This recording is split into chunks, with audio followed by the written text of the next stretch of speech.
What if the person you love most became the prison you couldn't escape?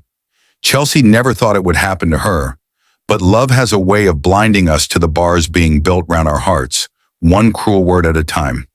This is the story of a woman who gave everything to a man who saw her as nothing, until the day she discovered that the love she'd been searching for had been inside her all along.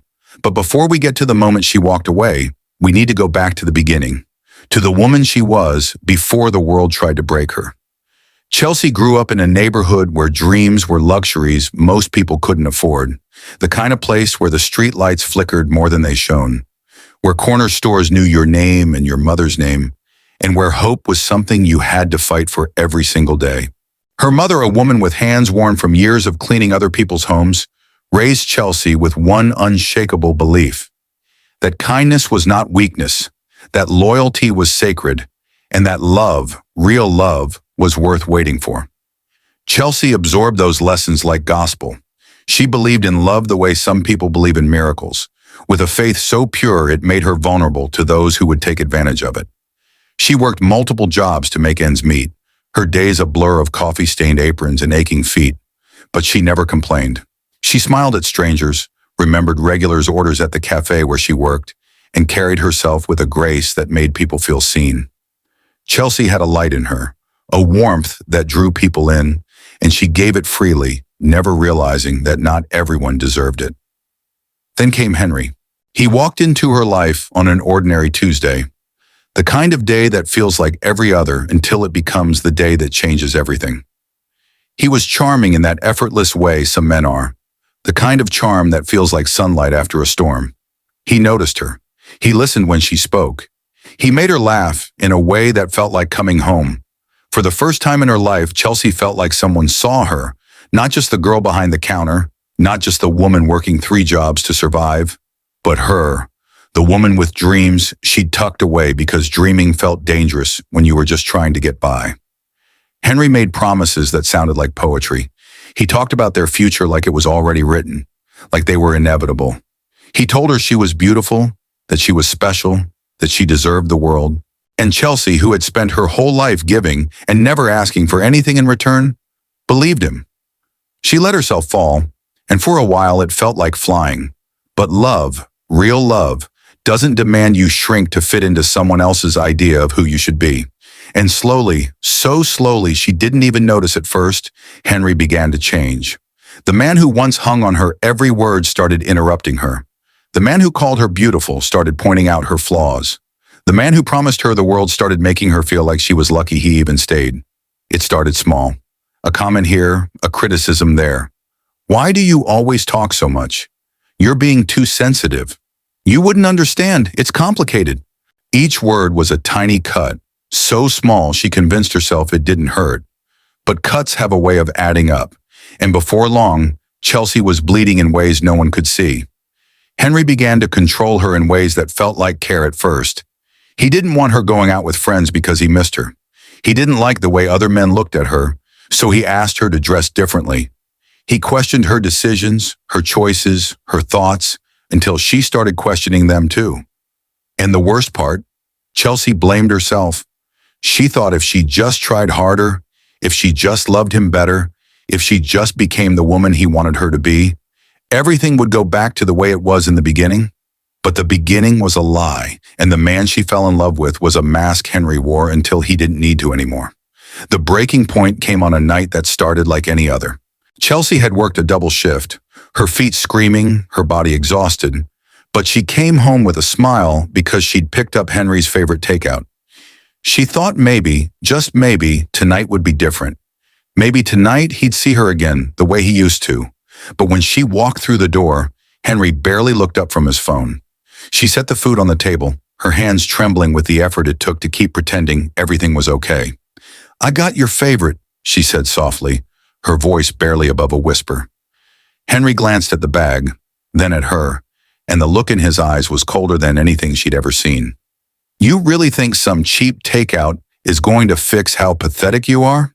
he said, his voice dripping with contempt. "You're nothing, Chelsea. You were nothing when I met you, and you'll be nothing without me. No one else is going to want you. You should be grateful I even put up with you. The words hit her like a physical blow, knocking the air from her lungs. She stood there, frozen, the bag of food still in her hand, and for the first time, she saw Henry clearly. Not the man she fell in love with, not the man she thought he could be, but the man he actually was. A man who needed her small so he could feel big. A man who fed on her light because he had none of his own. And in that moment, something inside Chelsea cracked. Not broke, not yet, but cracked just enough to let a sliver of truth in. She wasn't nothing.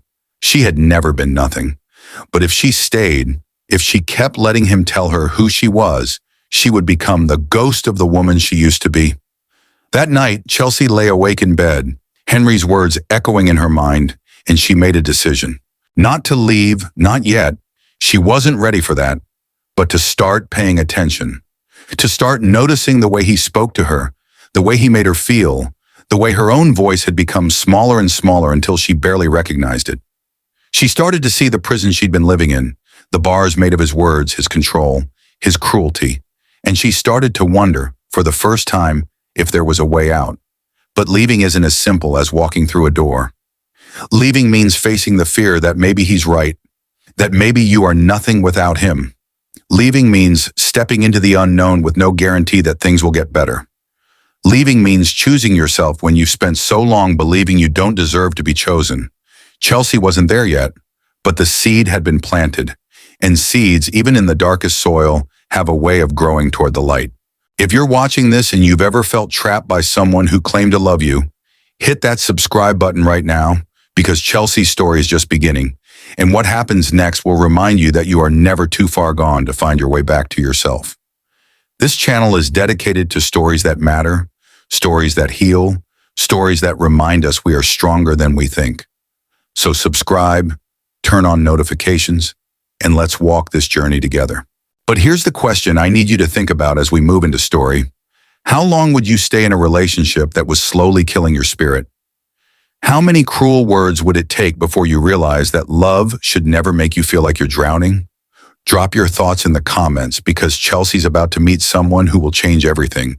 And you won't want to miss what happens when a woman who's been told she's nothing finally meets a man who sees her worth. The storm is coming, and Chelsea is about to discover that sometimes the person who saves you is the one staring back at you in the mirror. The rain came down in sheets the day Chelsea's life split into before and after. She didn't know it yet. Standing behind the counter of that small neighborhood cafe, her hands moving on autopilot as she wiped down surfaces that were already clean, her mind 1,000 miles away, trapped in the prison Henry had built around her heart. The bell above the door chimed, and she looked up, forcing a smile that didn't reach her eyes. The kind of smile you wear when you've forgotten what real joy feels like. The man who walked in was different. Not in an obvious way, not in the way that screams for attention, but in the quiet confidence of someone who had nothing to prove. He was tall, well-dressed, but not flashy, and when his eyes met hers, there was something in them that made her pause. Kindness, real kindness. Not the performative kind that demands something in return, but the kind that simply exists like sunlight. He ordered a black coffee, his voice low and steady, and when Chelsea handed it to him, their fingers brushed for just a moment. "Rough day?" he asked. And the question was so simple, so genuine, that Chelsea felt something crack inside her chest. She wanted to say yes. She wanted to tell this stranger that every day was rough, that she was drowning and no one seemed to notice. But instead, she did what she always did. She smiled and said, "I'm fine." The man nodded, but his eyes told her he didn't believe her. He didn't push. He just took his coffee, left a generous tip, and walked to a corner table. And for reasons Chelsea couldn't explain, she felt lighter, as if someone had opened a window in a room that had been sealed shut for too long. His name was Roger, and he became a regular. Not in an intrusive way, not in a way that made Chelsea uncomfortable, but in a way that felt like a lifeline she didn't know she needed. He came in 3 times a week, always ordered the same thing, always sat in the same corner, and always asked how she was. At first, Chelsea gave him the same rehearsed answers she gave everyone else. "I'm good. Just tired. You know how it is." But Roger had a way of listening that made lying feel impossible. He didn't just hear her words. He heard the silence between them, the weight she carried in her shoulders, the sadness she tried to hide behind her smile. And slowly, so slowly she didn't even realize it was happening, Chelsea started telling him the truth. Not about Henry, not yet, but about herself. About the dreams she used to have before life got in the way. About the mother who raised her to believe in love even when the world gave her every reason not to. About the version of herself she missed, the one who laughed freely and believed she deserved good things. Roger listened to every word like it mattered, like she mattered. And for the first time in years, Chelsea felt seen. But seeing the light doesn't mean you're ready to step into it. Chelsea went home every night to Henry, to the man who had convinced her that his cruelty was her fault, that his anger was her responsibility, that his love, twisted and suffocating as it was the best she could hope for. He had isolated her so completely that she didn't even realize how small her world had become. Her friends had stopped calling after he made it clear they weren't welcome. Her family kept their distance because Henry always found a way to start a fight whenever they visited. Chelsea's life had shrunk to the size of Henry's approval, and she had learned to live in that tiny, airless space because leaving felt impossible. Where would she go? How would she survive? And what if Henry was right? What if she really was nothing without him? These questions haunted her, whispering in her ear every time she thought about walking away, and so she stayed, even as the weight of staying crushed her a little more each day. Roger never asked about her personal life, but he didn't have to. The bruises weren't physical, but they were there, written in the way Chelsea flinched when someone raised their voice, in the way she apologized for things that weren't her fault, in the way she had stopped making eye contact, as if she believed she didn't deserve to be looked at. One afternoon after the lunch rush had died down and the cafe was nearly empty, Roger set down his coffee and said something that would change everything. "You know," he began, his voice careful, measured, "I've built a lot of things in my life. Businesses, buildings, empires.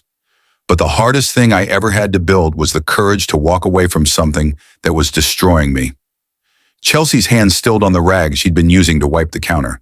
She didn't look at him, but she was listening, every cell in her body tuned to his words.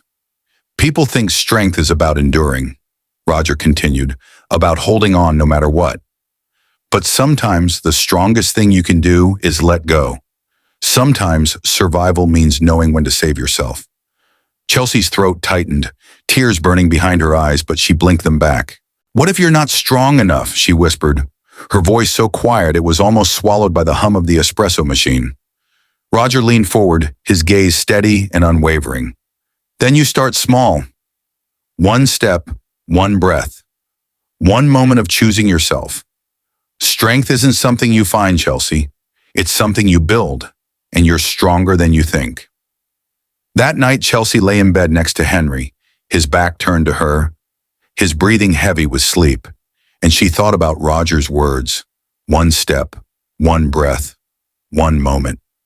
She thought about the woman she used to be, the one who believed she deserved love that didn't hurt. She thought about her mother, who had worked herself to the bone to give Chelsea a better life, and she wondered what her mother would say if she could see her now, a shadow of the daughter she raised. And for the first time, Chelsea allowed herself to imagine a different life, a life where she wasn't afraid, a life where she didn't have to shrink to make someone else feel big, a life where she was enough, just as she was. It was a dangerous thought, the kind that plants roots and refuses to be ignored, and once it took hold, there was no going back. The next few weeks were a war inside Chelsea's mind. Part of her wanted to stay, to keep trying, to believe that Henry would change, that the man she fell in love with was still in there somewhere. But another part of her, the part that was growing stronger with every conversation she had with Roger, knew the truth. Henry wasn't going to change. He didn't want to. He liked her broken because it made him feel powerful. And if she stayed, if she kept giving him pieces of herself in the hope that one day he'd see her worth, there would be nothing left of her to save. The realization was both terrifying and liberating, a door opening and closing at the same time. Chelsea started making plans in secret, small plans that felt monumental. She opened a bank account Henry didn't know about. She started saving money, a few dollars here and there, tucked away in a place he'd never think to look. She reached out to an old friend, testing the waters, rebuilding a bridge Henry had burned. Each step was an act of rebellion, a quiet declaration that she was still here, still fighting, still alive. But Henry wasn't stupid. He could sense the shift in her, the way she'd started pulling away, the way her eyes no longer dropped when he raised his voice. And it enraged him. Men like Henry don't let go easily. They tighten their grip. They escalate. They do whatever it takes to remind you that you belong to them. The fights got worse. His words got sharper. And one night when Chelsea came home late from work, Henry was waiting for her, his face twisted with a fury that made her blood run cold. "Where were you?" he demanded, his voice low and dangerous. "I was at work," Chelsea said, her heart pounding in her chest. "You're lying," Henry spat, stepping closer, invading her space in a way that made her want to disappear. "You think I don't know what you're doing? You think I don't see the way you've been acting? You're planning something, aren't you?" Chelsea's hands trembled, but she forced herself to meet his eyes. "I'm not planning anything, Henry." "Don't lie to me," he roared, and the sound echoed through the apartment, bouncing off the walls, filling every corner with his rage. "You're nothing without me, Chelsea." "Nothing? And if you even think about leaving, you'll regret it. Do you hear me? You'll regret it." In that moment, standing in the wreckage of what she'd once called love, Chelsea made a choice. Not out loud, not yet, but in the quiet, unshakable certainty of her heart. She was leaving. Not because she had it all figured out. Not because she wasn't afraid. But because staying meant dying, and she had finally remembered that she wanted to live. The next day, Chelsea walked into the cafe, and Roger was there, as he always was, a constant in a world that felt like it was spinning out of control. She poured his coffee, her hands shaking, and when she set it down in front of him, he looked at her with those kind, knowing eyes and said, "Are you okay?" And this time, Chelsea didn't lie. "No," she said, her voice breaking. "I'm not." Roger didn't flinch. He didn't offer empty platitudes or try to fix her. He just nodded and said, "What do you need?" It was such a simple question, but it was the first time anyone had asked her that in years. What did she need? She needed to leave. She needed to be safe. She needed to remember who she was before Henry convinced her she was nothing. "I need help," Chelsea whispered, the words tasting like freedom and fear all at once. "Then you'll have it," Roger said, and he meant it. Roger didn't swoop in like a hero in a fairy tale. He didn't throw money at her problems or try to control her decisions. Instead, he gave her something far more valuable: options. He connected her with resources, a safe place to stay, people who could help her navigate the legal and emotional minefield of leaving an abusive relationship. He reminded her over and over that this was her choice, her life, her story to write. And slowly, with Roger's quiet support and her own growing strength, Chelsea began to plan her escape. It wasn't dramatic. It wasn't a grand gesture. It was a series of small, brave decisions that added up to one undeniable truth. She was done. She was done shrinking. She was done apologizing for existing. She was done letting Henry define her worth. And on a Tuesday morning, exactly 3 years after the day she met Henry, Chelsea packed a bag, left a note on the kitchen table, and walked out the door. Her hands were shaking. Her heart was racing. Tears streamed down her face. But she didn't look back. Henry called. He texted. He showed up at the cafe, demanding to see her, his voice a mix of rage and desperation. "You'll come back," he said, his eyes wild. "You always come back. You need me." But Chelsea, standing behind the counter with Roger sitting quietly in the corner, looked at Henry and saw him clearly for the first time. He wasn't powerful. He was pathetic. He wasn't in control. He was terrified, because the only power he'd ever had was the power she'd given him, and she was taking it back. "No, Henry," she said, her voice steady and strong. "I don't need you. I never did." And she watched as the realization hit him, as his face crumpled, as he understood that she was gone, truly gone, and there was nothing he could do to bring her back. He left, and Chelsea exhaled. the weight of 3 years lifting off her shoulders. But leaving was only the beginning. The real work, the hard work, was learning to live again. Chelsea had to rebuild herself from the ground up, to rediscover the woman she'd been before Henry, and to become the woman she was always meant to be. It wasn't easy. There were nights when she doubted herself, when Henry's voice echoed in her head, telling her she'd made a mistake, that she'd never survive without him. But every time that voice got loud, Chelsea remembered Roger's words. Strength isn't something you find, it's something you build. And she built it, one day at a time, one choice at a time, one moment of choosing herself at a time.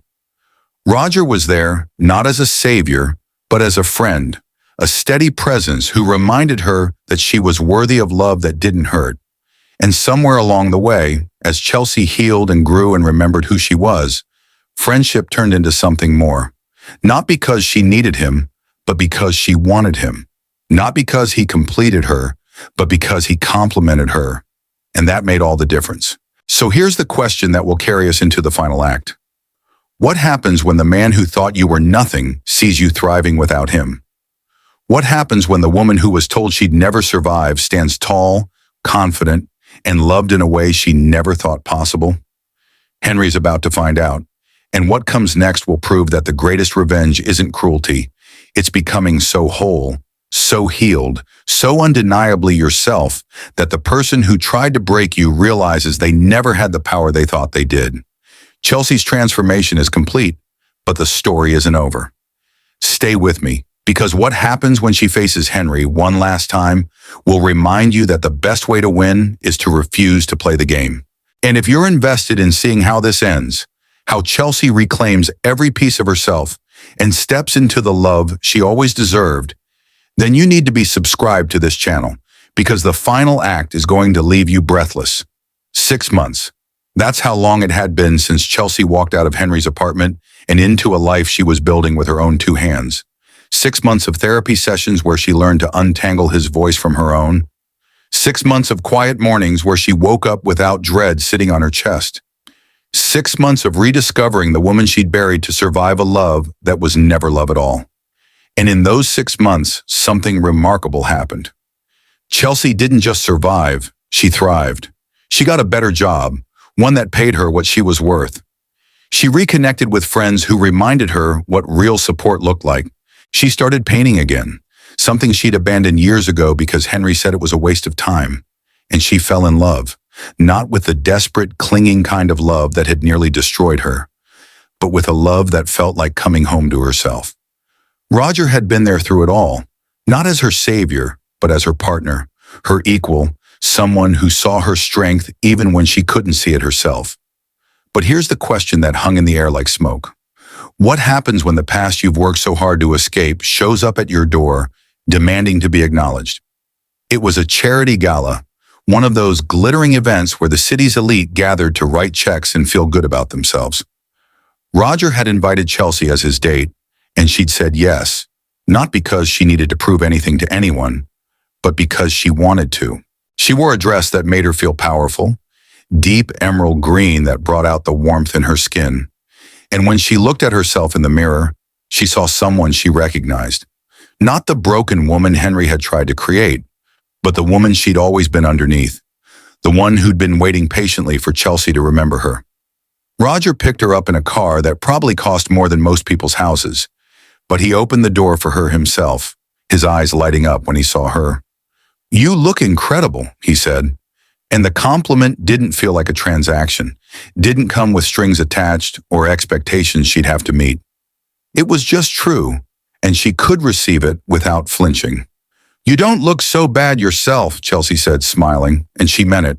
Roger wore his wealth the way some people wear old jeans, comfortable and unpretentious.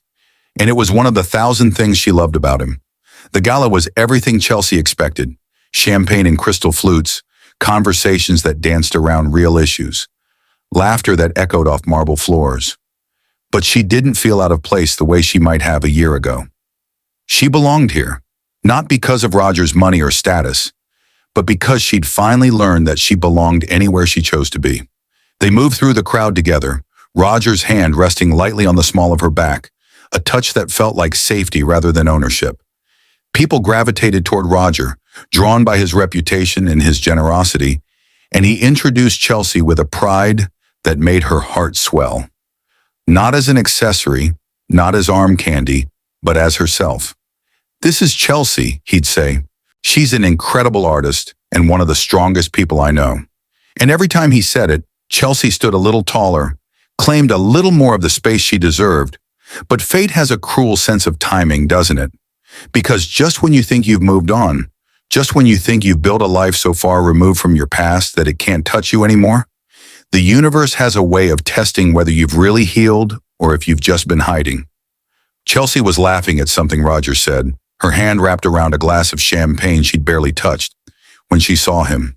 Henry, standing across the room in a suit that probably stretched his budget, his eyes scanning the crowd with that familiar mixture of arrogance and insecurity. And when his gaze landed on her, when recognition flickered across his face, Chelsea felt her breath catch. Not because she was afraid, not anymore, but because she knew this moment was inevitable. You can't outrun your past forever. Eventually, you have to turn around and face it. Henry's face went through a series of expressions in rapid succession: surprise, confusion, disbelief, and finally something that looked like anger mixed with desperation. He started moving toward her, cutting through the crowd with the single-minded determination of a man who'd convinced himself he was owed something. Roger felt Chelsea tense beside him, followed her gaze, and understood immediately. "Is that him?" he asked quietly, and Chelsea nodded, her throat tight. "Do you want to leave?" Roger asked, and the question was genuine. No judgment, no ego, just concern for her well-being. But Chelsea surprised herself. "No," she said, her voice steady. "I want to stay," because running would mean Henry still had power over her, and she'd worked too hard to give him that satisfaction. Henry reached them, his eyes darting between Chelsea and Roger, trying to make sense of what he was seeing. Up close, Chelsea could see that the months hadn't been kind to him. He looked older, harder, like bitterness had carved lines into his face that hadn't been there before. "Chelsea," he said, and her name in his mouth sounded like an accusation. "Henry," she replied, her voice calm, neutral, giving him nothing. "What are you doing here?" he asked, and there was an edge to his voice, a barely concealed rage that she recognized all too well. "I'm attending a charity gala with my partner," Chelsea said simply, and she watched as the word partner hit him like a slap. His eyes swung to Roger, sizing him up, and she could see the moment Henry realized who he was looking at. Roger extended his hand, ever the gentleman. "Roger," he said, "it's nice to meet you." Henry stared at the offered hand like it was a snake, then reluctantly shook it, his grip probably tighter than necessary, a pathetic display of dominance that made Chelsea want to laugh. "So this is what you left me for," Henry said, turning back to Chelsea, his voice dripping with contempt. "A rich guy who can buy you pretty dresses and take you to fancy parties? I always knew you were shallow, but this is a new low." The old Chelsea, the one who'd spent 3 years absorbing Henry's poison, might have flinched at those words. She might have felt shame, might have tried to defend herself, might have let him make her small again. But this Chelsea, the one who'd clawed her way back to herself, who'd learned that her worth wasn't determined by anyone's opinion, just looked at him with something close to pity. "I didn't leave you for anyone, Henry," she said quietly. "I left you for me. Because staying was killing me, and I finally loved myself enough to choose life." Henry's face flushed red, his jaw clenching. "You think you're better than me now? You think because you're standing here in your expensive dress with your billionaire boyfriend that you've won? You're still the same pathetic girl I met in that cafe. You're still nothing." And here's where the story could have gone a dozen different ways. Chelsea could have yelled back, could have listed all the ways Henry had hurt her, could have tried to make him understand the damage he'd caused him. But she'd learned something crucial in her months of healing. You can't make someone see your worth if they're determined to keep you worthless in their mind. And more importantly, she didn't need him to see it. She knew it, and that was enough. "You're right about one thing," Chelsea said, her voice clear and strong. "I am the same girl you met in that cafe. The girl who believed in love and kindness and second chances. The girl who had dreams and hope and a heart big enough to see the best in people, even when they didn't deserve it. You didn't break that girl, Henry. You just convinced her to hide for a while. But she's back now and she's not going anywhere. She paused, letting her words sink in, watching as Henry's face contorted with emotions he didn't know how to process. I don't hate you, Chelsea continued, and she realized as she said it that it was true. I actually feel sorry for you, because you're so broken inside that the only way you can feel powerful is by making other people feel small. And that's not strength, Henry. That's the saddest kind of weakness. Henry opened his mouth, probably to launch another attack, but Roger stepped forward, not aggressively, just present, a quiet reminder that Chelsea wasn't alone anymore. I think this conversation is over, Roger said, his voice polite but firm. Chelsea has been nothing but gracious, but I won't stand here and watch you disrespect her. So you have two choices. You can walk away with whatever dignity you have left, or security can escort you out. Your call. For a moment, Henry looked like he might do something stupid, might make a scene, might try one last desperate grab for control. But then he looked around, saw the people watching, saw the security guards Roger had subtly signaled, and realized he was outmatched. This isn't over, Henry said, but his voice lacked conviction, and they all knew it was a lie. It was over. It had been over the moment Chelsea walked out his door. He just hadn't accepted it until now. Henry turned and walked away, his shoulders hunched, his steps quick, and Chelsea watched him go with a sense of closure she hadn't known she needed. She'd faced the monster that had haunted her nightmares, and she discovered he was just a man, small and scared and utterly powerless over her life. Roger turned to her, concern etched in his features. Are you okay? He asked, and Chelsea took a breath, let it out slowly and smiled. Yeah, she said, and she meant it. I really am. The rest of the evening passed in a blur of conversations and laughter, but Chelsea felt lighter, like she'd been carrying a weight she didn't even know was there until it was gone. When they finally left, stepping out into the cool night air, Roger pulled her close, and Chelsea let herself sink into his embrace, grateful for his presence, but knowing, truly knowing, that she would have been okay even without him. Because the love that saved her wasn't his, it was her own. Thank you, she said, her voice muffled against his chest. For what? Roger asked. For being there, for not trying to fight my battles for me, for letting me handle it my way. Roger pulled back just enough to look at her, his eyes soft. You didn't need me to fight for you, Chelsea. You're more than capable of fighting for yourself. I'm just honored to stand beside you while you do. And in that moment, Chelsea understood the difference between the love she'd had and the love she'd found. Henry had needed her weak so he could feel strong. Roger loved her strong and wanted to see her grow stronger still. One was a prison, the other was freedom.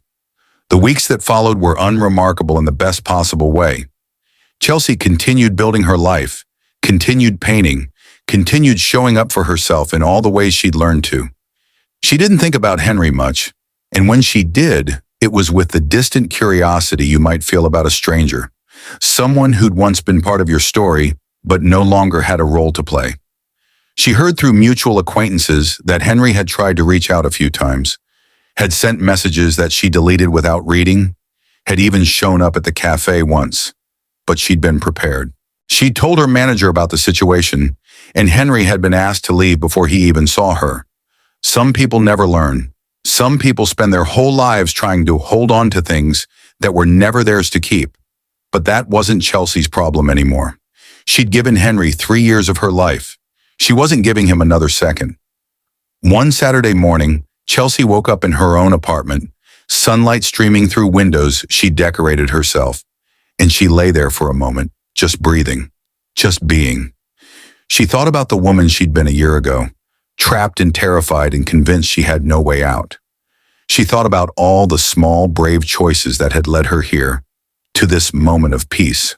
And she thought about the women who were still where she'd been, still believing the lies, still thinking they had to stay, still convinced they were nothing without the person who was destroying them.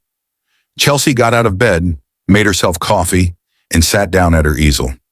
She'd been working on a series of paintings about transformation, about breaking free, about the journey from darkness to light. And as she painted, she made a decision.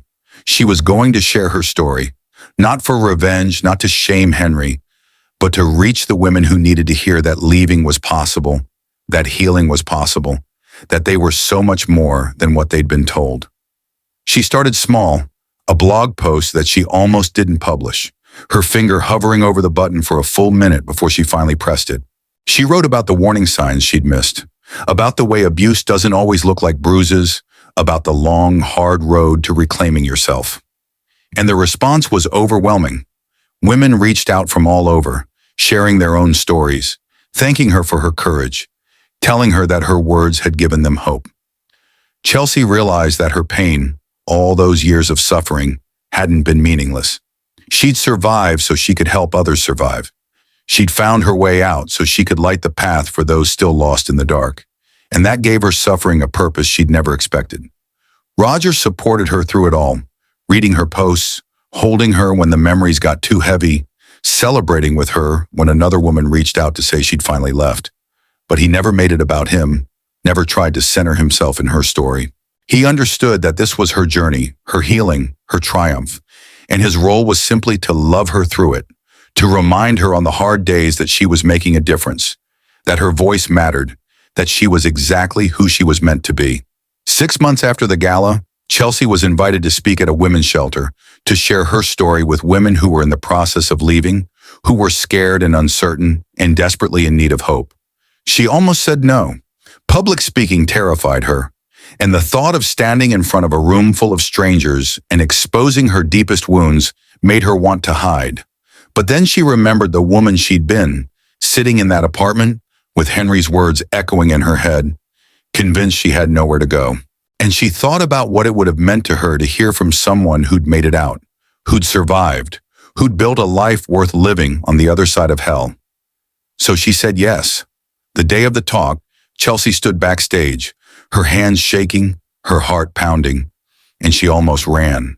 But then she heard the women filing in, heard their quiet conversations, heard the hope and fear in their voices, and she knew she couldn't let them down. She walked onto that stage, looked out at the faces staring back at her, faces that reflected her own past, and she began to speak. She told them about Henry, about the slow erosion of her self-worth, about the night she finally left. She told them about the fear and the doubt and the voice in her head that said she'd never make it. And then she told them about the other side, about the peace she'd found, about the love that didn't hurt, about the woman she'd become. "You are not what he says you are," Chelsea said, her voice ringing through the room. "You are not too broken to be fixed. You are not too damaged to be loved. You are not nothing. You're everything. And the life you're dreaming of, the one where you're safe and free and happy, it's not a fantasy. It's waiting for you. You just have to be brave enough to reach for it." When she finished, there wasn't a dry eye in the room, including her own. Women came up to her afterward, hugging her, thanking her, telling her that she'd given them the courage to take the next step. And Chelsea realized that this right here was why she'd survived, not just to save herself, but to help save others. Her story wasn't just about her anymore. It was about every woman who'd ever been told she was nothing and had to fight to remember she was everything. As Chelsea left the shelter that day, Roger waiting for her outside, she felt a sense of purpose she'd never experienced before. She'd turned her pain into power, her trauma into testimony, her survival into service, and that was the greatest revenge she could have ever taken on Henry, not hurting him back, but becoming so whole, so healed, so undeniably herself that his words lost all their power. He'd tried to break her, and instead, she'd become unbreakable. So here's what I need you to understand, what I need you to take away from Chelsea's story. Love should never make you smaller. Love should never require you to dim your light so someone else can shine. Love should never feel like a prison you can't escape. And if you're in a relationship that's stealing your joy, your peace, your sense of self, you need to know that leaving is not giving up. Leaving is choosing yourself. Leaving is an act of courage. Leaving is the beginning of your healing. Chelsea's story is proof that no matter how lost you feel, no matter how long you've been trapped, no matter how many times you've been told you're nothing, you can find your way back. You can rebuild. You can thrive. But it starts with one decision, one moment of choosing yourself over the person who's destroying you. And I know it's scary. I know it feels impossible. But so did everything Chelsea did, and she made it. So can you. Now here's what I need from you, and this is important. If Chelsea's story resonated with you, if it reminded you of your own journey or gave you hope that you can start one, I need you to do 3 things. First, subscribe to this channel right now because we're dedicated to telling stories that matter, stories that heal, stories that remind you of your own strength. Second, share this video with someone who needs to hear it.